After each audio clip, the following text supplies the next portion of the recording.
Acompanhe agora a questão 104 da prova amarela, Enem 2020, 121 da prova rosa, 103 da prova azul e 111 da prova cinza. Essa questão discute propriedade de óxidos, Sobretudo a acidez dos óxidos. Acompanhe. O dióxido de carbono passa para o estado sólido, gelo seco, a menos 78 graus Celsius e retorna ao estado gasoso à temperatura ambiente. O gás é facilmente solubilizado em água, capaz de absorver radiação infravermelha da superfície da Terra e não conduz eletricidade. Ele é utilizado como matéria-prima para fotossíntese até o limite de saturação.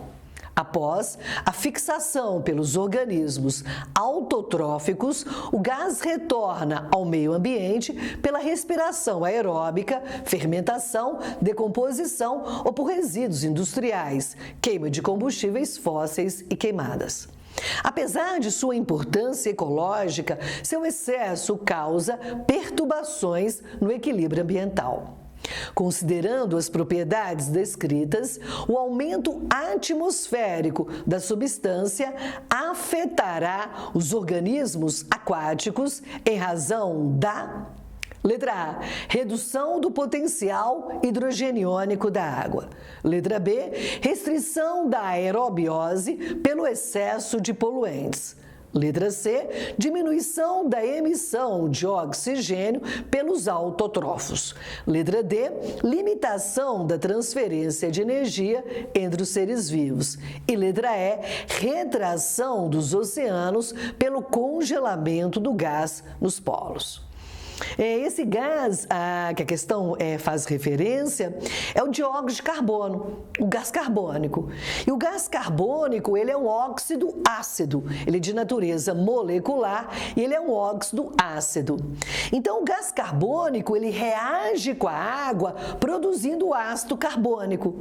E apesar do ácido carbônico ser fraco, ele ioniza parcialmente, liberando íons de hidrogênio na água, promovendo a acidificação e, consequentemente, a redução do potencial hidrogeniônico da água e, portanto, a resposta dessa questão é letra A.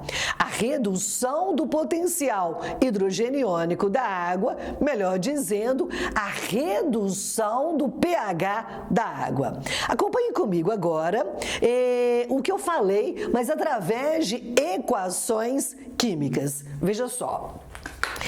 Primeiramente, o dióxido de carbono gasoso, ele será dissolvido em água.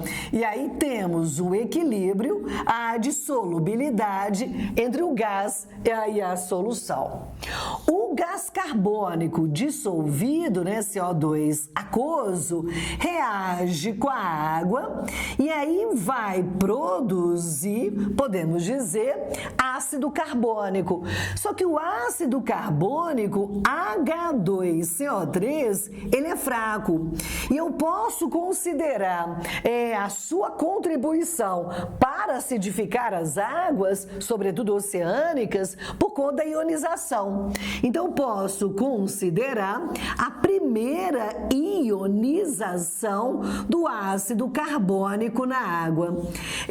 O ácido carbônico ioniza e aí libera, cada molécula libera um íon H+, produz íons hidrônio ou hidroxônio, são esses íons que causam acidez da água, E ainda produz íons bicarbonato. Então, como o gás carbônico, ele é um óxido ácido, ele vai promover acidificação das águas. E aí eu posso definir que pH é o quê? pH, o potencial hidrogeniônico, que se refere à letra A, é igual a menos log da concentração hidrogeniônica da solução. Então, gás carbônico promove aumento da concentração hidrogeniônica. Então, isso aumenta, como tem o menos antes, o pH diminui à medida que as águas dissolvem o gás carbônico. E pH é potencial hidrogeniônico e, por isso, a resposta correta desta questão é letra A. Veja só agora, gente, uma questão sobre química orgânica. É a 107 da prova amarela, a 101 da prova rosa, a 94 da azul e 131 da prova cinza. Me acompanhe. Um microempresário do ramo de cosméticos utiliza óleos essenciais e quer produzir um creme com fragrância de rosas. O principal componente do óleo de rosas tem cadeia grife, poliinsaturada, grife, e hidroxila em carbono terminal. O catálogo dos óleos essenciais apresenta para a escolha da essência essas estruturas químicas: 1, 2, 3, 4 e 5. Qual substância o empresário deverá utilizar?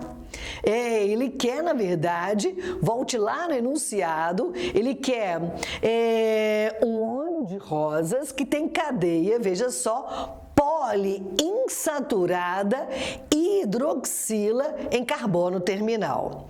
Poliinsaturada, mais de uma insaturação. E hidroxila em carbono terminal na verdade, hidroxila em carbono primário. Carbono primário é um carbono que se liga a um carbono ou a nenhum carbono. Então, acompanha comigo aqui no quadro os compostos apresentados. Primeiramente, aqui tem uma hidroxila terminal, a hidroxila ligado a esse carbono primário. Tem uma hidroxila terminal. Quando fala hidroxila terminal, ligada a carbono primário, tá certo? E é uma cadeia poliinsaturada, quer dizer, tem mais de uma insaturação. Então, pode ser que esse seja realmente a essência do óleo de rosa. Vamos ver o composto 2. O composto 2 não possui hidroxila. Esse grupo que tem aqui, CHO, é C-O-H. Xó. Xó é aldoxila. Xó, na verdade, é um grupo funcional caracterizando um aldeído. Então, aí não é hidroxila, que é aldoxila, ou se pode também chamar de carbonila aldeídica. É uma carbonila terminal. Mas ele quer uma hidroxila terminal. E essa cadeia também não é poliinsaturada. Ela só tem uma ligação covalente dupla entre carbonos. Por isso, não pode ser a estrutura 2. No caso da estrutura 3, não possui insaturações. E tem uma hidroxila que não é terminal. Essa hidroxila, ela está ligada a esse carbono, e esse carbono é secundário. Então, é uma hidroxila, mas não terminal. Então, não pode ser o composto 3, porque ele não é poliinsaturado e a hidroxila que possui não é terminal. Nesse caso, temos um anel aromático, tem novamente uma hidroxila, mas essa hidroxila está ligada a carbono secundário. Então, é uma hidroxila, mas não é uma hidroxila terminal. Então, eu digo hidroxila não terminal, apesar da molécula possuir insaturações, aí tem uma cadeia poliinsaturada. Não pode ser a estrutura 4, porque a hidroxila não é terminal. No composto 5, novamente, o Então, Xó é uma carbonila, não é hidroxila, apesar da cadeia ser poliinsaturada. Então, não pode ser o composto 5, visto que não tem o grupo funcional hidroxila. Então, a resposta correta realmente é letra A, e o composto número 1 representa a substância da essência de rosas, que tem hidroxila terminal, hidroxila ligada a carbono primário e uma cadeia poliinsaturada. Pessoal, acompanhe agora a questão 111 da prova amarela, Enem 2020, 91 da prova rosa, 132 da azul e 126 da cinza. Ela discute fogos de artifício. Ela diz assim: mega espetáculos com queima de grande quantidade de fogos de artifício em festas de final de ano são muito comuns no Brasil. Após a queima, grande quantidade de material particulado permanece suspensa no ar. Entre os resíduos encontram-se compostos de sódio, potássio, bário, cálcio, chumbo, antimônio, cromo, além de percloratos e gases como dióxido de nitrogênio e enxofre.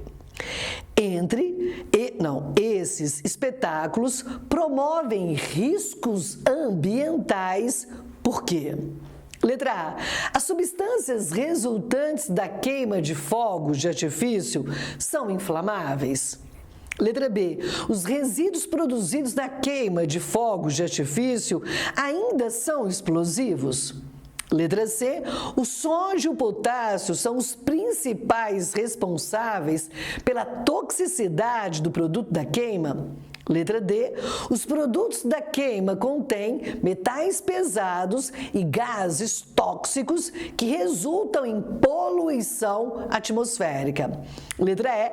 O material particulado gerado se deposita na superfície das folhas das plantas, impedindo os processos de respiração celular. Veja só que nesse caso, gente, os resíduos da queima de fogos de artifício, eles contêm basicamente metais, né? E agora chama atenção aí para a presença de chumbo, antimônio e cromo. Chumbo, antimônio e cromo são metais pesados. São metais que não têm nenhuma função nos seres vivos e por isso são metais tóxicos. Esses metais irão contaminar não só o ar, mas o solo e as águas. E são metais que se acumulam nos tecidos adiposos dos seres vivos e promovem a bioacumulação. Então, a toxicidade desses metais acaba se incorporando à cadeia trófica e causando prejuízo a muitos seres vivos. Então, um grande problema do resíduo de fogos de artifício são os metais pesados, chumbo, antimônio e cromo. Além disso, ocorre a formação de gases e esses gases são tóxicos, são poluentes atmosféricos, sobretudo dióxido de nitrogênio e enxofre. Dióxido de nitrogênio e dióxido de enxofre, eles promovem a chamada chuva ácida, um grande problema de poluição atmosférica. Então, eu posso dizer, olha de novo comando a questão.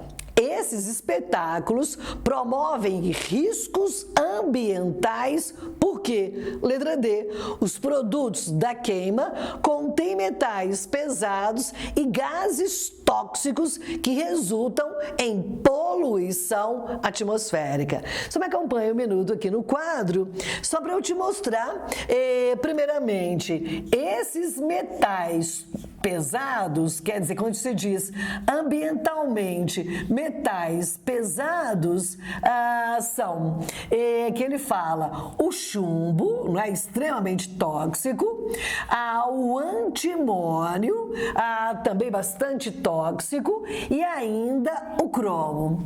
E ainda os gases, na verdade, são os gases dióxido de nitrogênio e dióxido de enxofre. Ambos contribuem para a formação da chuva ácida. Olha o que pode acontecer com esse grave problema de poluição atmosférica. O dióxido de nitrogênio, ele é um óxido ácido. Ele reage com a água e produz dois ácidos, um fraco, moderado e o outro forte. Produz ácido nítrico, que é forte, um dos responsáveis pela diminuição do pH da chuva, pela acidificação, e o outro menos é o ácido nitroso HNO2. Então, o mais responsável pela chuva ácida é o ácido nítrico. E o dióxido de enxofre, basicamente resultante da queima de combustíveis fósseis, na atmosfera, ele reage com o oxigênio, produz um outro óxido ácido, o trióxido de enxofre. E o trióxido de enxofre reage com água, produzindo um grande vilão da chuva ácida, que é o ácido sulfúrico. Esses gases também são responsáveis pela produção de ozônio, que é um gás tóxico que causa graves problemas aos seres vivos por ser muito oxidante. Então, esses gases promovem poluição atmosférica e os metais pesados vão promover, sobretudo, poluição das águas e dos solos.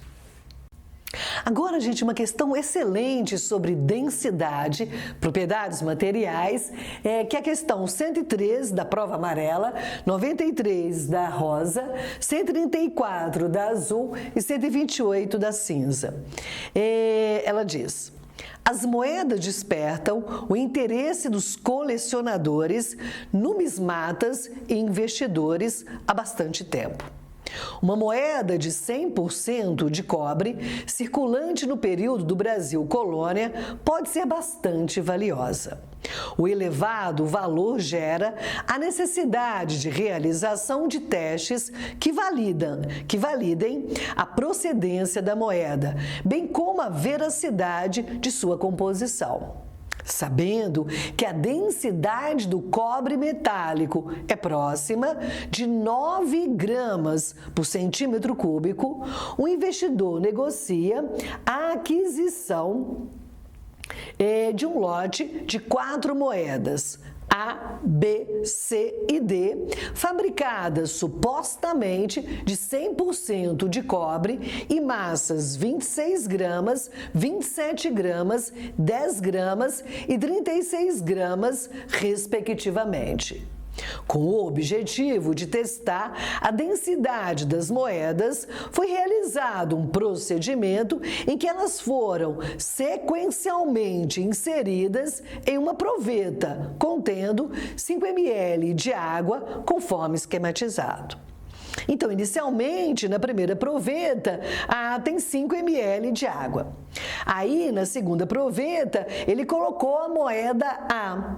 E aí o volume passou de 5 para o volume igual a 7 ml. Então, isso indica que o volume ocupado pela moeda A, ele é igual a 2 ml. Na terceira proveta, ele inseriu agora a moeda B. E o volume antes, que estava em 7 ml, passou para 10 ml. Então, nesse caso, como antes estava em 7 ml e passou para 10, isso indica que o volume ocupado pela moeda B é igual a 3 ml. Aí, na próxima proveta, ele coloca a moeda C. E o volume que antes era 10 passa para 12. Então, isso indica que o volume ocupado pela moeda C é igual a 2 ml.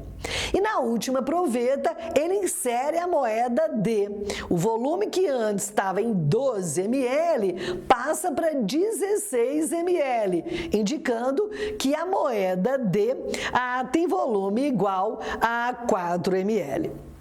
Aí a questão diz, com base nos dados obtidos, o investidor adquiriu as moedas?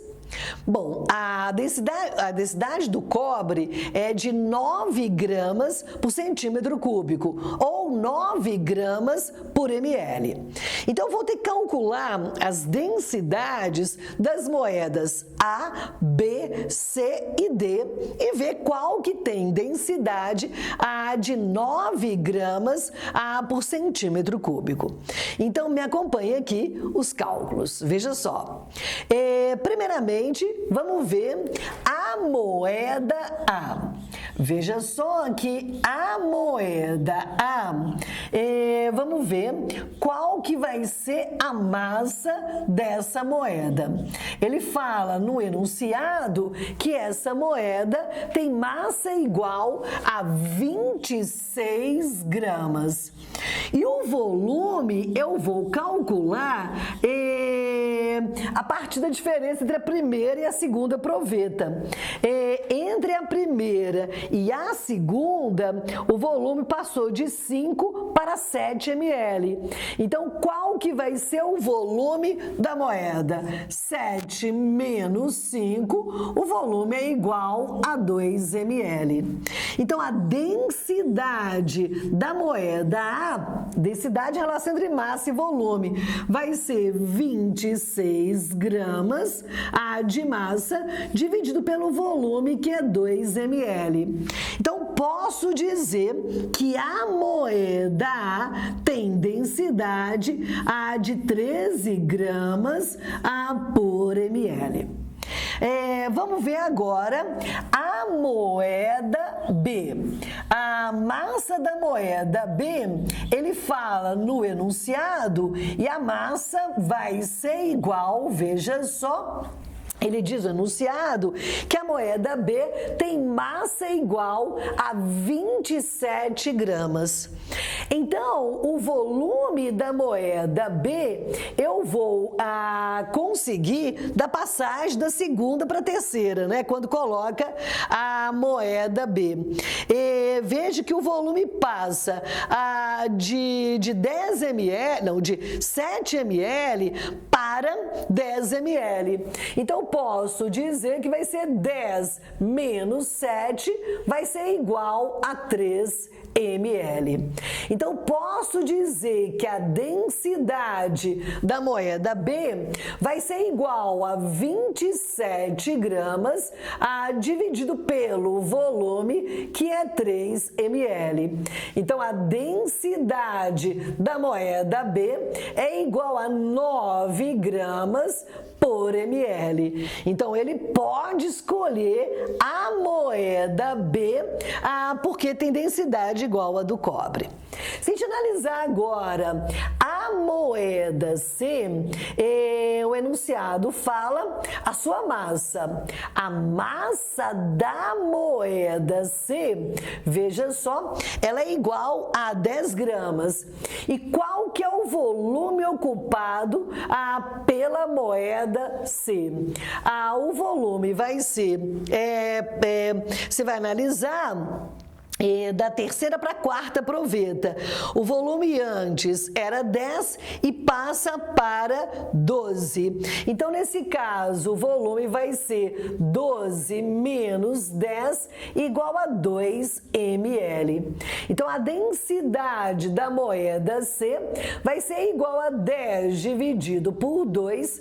A densidade da moeda C é igual a 5 gramas por ml. Então, isso não é cobre, então ele não pode escolher a moeda C. Só para terminar, vou fazer aqui mesmo, a a moeda D, veja só, ela tem massa igual, o enunciado diz que a massa ela é igual a 36 gramas.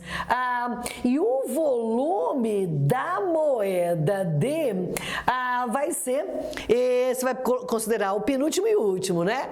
O volume antes era 12 e passa para 16. Então, o volume vai ser 16 menos 12. O volume é igual a 4 ml. Então, posso dizer que a densidade da moeda D é 36 gramas dividido por 4 ml. Isso vai dar 9 gramas por ml, então é cobre. Consequentemente, a moeda D pode ser adquirida porque realmente é cobre. Então, vou voltar com a questão para a gente analisar, então, qual é a alternativa correta. As moedas que podem ser utilizadas são B e D.